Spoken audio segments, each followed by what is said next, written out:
নমস্কার বন্ধুরা, welcome to my channel মাঠে ময়দানে অফিসিয়াল। বন্ধুরা, এই ভিডিওতে আমি ইস্ট বেঙ্গল, মোহনবাগান ও ইন্ডিয়ান ফুটবল নিয়ে কিছু আলোচনা করব। তোমরা যারা যারা আমার ভিডিওটা দেখছো, আমার চ্যানেলটা প্লিজ সাবস্ক্রাইব করে নাও ইন্ডিয়ান ফুটবলের এরকম আরো আপডেট পেতে। তো প্রথমেই বলি মোহনবাগানের কথা।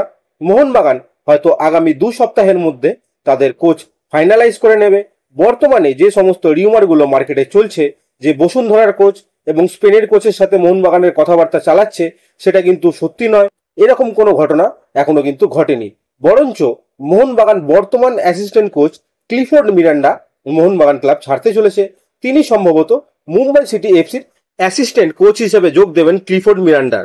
তো তার জায়গায় কিন্তু মোহনবাগান বাস্তব রায়কে অ্যাপয়েন্ট করতে চলেছে সিনিয়র দলের অ্যাসিস্ট্যান্ট কোচ হিসেবে। এছাড়া মোহনবাগান কিন্তু তাদের অফিসিয়াল পেজ থেকে জানিয়ে দিয়েছে তারা অভিষেক সূর্যবংশীকে রিটেন করছে।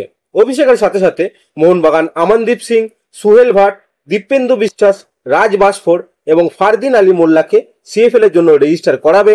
বর্তমানে সিএফএল এর নিয়ম অনুযায়ী 7 জন ভূমিপুত্রকে কিন্তু স্কোয়াডে থাকতে হবে, তার মধ্যে 4 জন খেলবে। এরপর যদি আমরা একটু চেন্নাই এফসির কথা বলি, তো চেন্নাই এফসি কিন্তু অফিসিয়ালি ঘোষণা করে দিল তাদের নাইজেরিয়ান স্ট্রাইকার ড্যানিয়াল চিমা চুকুর কথা। তো তাকে কিন্তু 2 বছরের চুক্তিতে সাইন করিয়েছে চেন্নাই এফসি। চিমা আর ওয়েন কোয়েলের কিন্তু আবার জুটি তৈরি হলো, যেখানে চিমা আগামী 2026 অব্দি চেন্নাইতে খেলবে। এরপর যদি আমরা একটু মোহামেডান স্পোর্টিং ক্লাবের কথা বলি, তো মোহামেডান কিন্তু একাধিক পরিবর্তন আনতে চলেছে এবং কিছু ভালো ফুটবলারকেও ধরে রাখার পরিকল্পনা রয়েছে মোহামেডানের, যাদের মধ্যে রয়েছে পদম ছেত্রী এবং অ্যালেক্সিস গোমেজের মতো ফুটবলারের নাম। ভারতীয় ব্রিগেডকেও কিন্তু শক্তিশালী করার পরিকল্পনা আছে মোহামেডানের। সেই জন্য আইএসএল এর পাশাপাশি আই লিগ থেকে একাধিক ফুটবলার নেবে মোহামেডান, যার মধ্যে থেকে উঠে এসেছে সজল বাগের নাম। সজল বাগ আইএসএল এ চেন্নাই এফসিতে ছিল, কিন্তু সেরকম সুযোগ পায়নি। তারপর আই লিগে নেরোকার হয়ে খেলে সজল, সেখানে প্রায় 17টা ম্যাচ খেলে এবং একটা গোলও করে। সেখান থেকে যতদূর খবর, সজলকে নিতে চলেছে মোহামেডান স্পোর্টিং।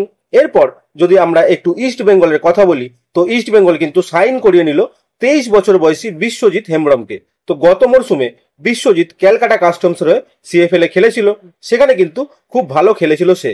সেই জন্য এবারে ইস্ট বেঙ্গল রিজার্ভ দলে কিন্তু ডাক পেল সে। গত মরশুমে সে বাংলার হয়ে সন্তোষ ট্রফি ও ন্যাশনাল গেমসেও খেলেছে। বিশ্বজিৎ ন্যাশনাল গেমসে খুব ভালো খেলেছিল, সেখানে বাংলা একটা ম্যাচে কেরালাকে 5-0 গোলে হারিয়েছিল। পিবি বিষ্ণুও কেরালার হয়ে সেই ম্যাচে ছিল। তারপর বিশ্বজিতের চোট হয়ে যায় এবং বাংলার অবস্থা সন্তোষ ট্রফিতে তোমরা সবাই জানো কি হয়, বাংলা খুবই খারাপ খেলেছিল। বিশ্বজিৎ খেলে কিন্তু সেন্টার ব্যাক পজিশনে। তো ডিফেন্সটা কিন্তু ঢেলে সাজাচ্ছে ইস্ট বেঙ্গল। এছাড়া সিনিয়র টিমের জন্য ইস্ট বেঙ্গল শোনা যাচ্ছে একাধিক দেশীয় ফুটবলারকে অলরেডি চূড়ান্ত করে ফেলেছে। খুব তাড়াতাড়ি নতুন ফুটবলারদের নাম ঘোষণা করা শুরু করে দেবে ইস্ট বেঙ্গল। সেখান থেকে একটা নাম ভাসছে, সেটা হচ্ছে রহিম আলী। রহিম আলীর গত মরশুমটা অত্যাধিক বাজে গেছে, সেখান থেকে রহিম বলা হচ্ছে চেন্নাই ছাড়তে চাইছে। এবছর 31 মে 2024 রহিম আলীর চুক্তি শেষ হচ্ছে চেন্নাই এফসির সাথে। চেন্নাই তাকে এক্সটেনশন অফার করলেও শোনা যাচ্ছে রহিম তাতে রাজি নয় এবং এরই মাঝে বিভিন্ন ক্লাব যারা রহিমকে অফার করতে শুরু করে দিয়েছে, তার মধ্যে আছে ওড়িশা এফসি, পাঞ্জাব এফসি এবং ইনিশিয়ালি ইস্ট বেঙ্গলের নাম উঠলেও এখন ইস্ট বেঙ্গল তাকে কতটা অ্যাপ্রোচ করবে সে বিষয়ে কিন্তু আমি শিওর নই।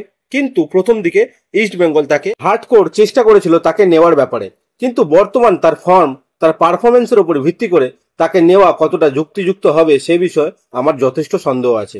এবং ডেভিড অলরেডি যেখানে অ্যাটাকিং লাইনের সাথে যুক্ত আছে, এখন দেখা যাক রহিমকে কোন টিম নেয়। এরপর যদি আমরা একটু আপুইয়ার কথা বলি, তো আপুইয়াকে নিয়ে মার্কেটে প্রচুর কন্ট্রোভার্সি হচ্ছে। তো আমরা প্রথম দিকে যা বলেছি এখনো তাই বলছি। আপুইয়া ইস্ট বেঙ্গলের সমস্ত টার্মস অ্যান্ড কন্ডিশনে এগ্রি করে গেছে। আপুইয়া ইস্ট বেঙ্গলে অত্যন্ত পজিটিভ।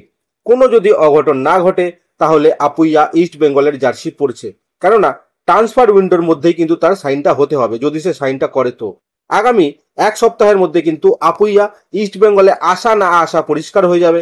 সবাইকে বলবো একটু ওয়েট করে যেতে। যেটুকু খবর, আপুইয়া কিন্তু ইস্ট বেঙ্গলে নিশ্চিত হয়ে গেছে, এখন শুধু পার্মানেন্ট সাইনটাই বাকি। তো আজকের ভিডিওতে এতটুকুই, দেখা হচ্ছে আবার পরের ভিডিওতে। নমস্কার।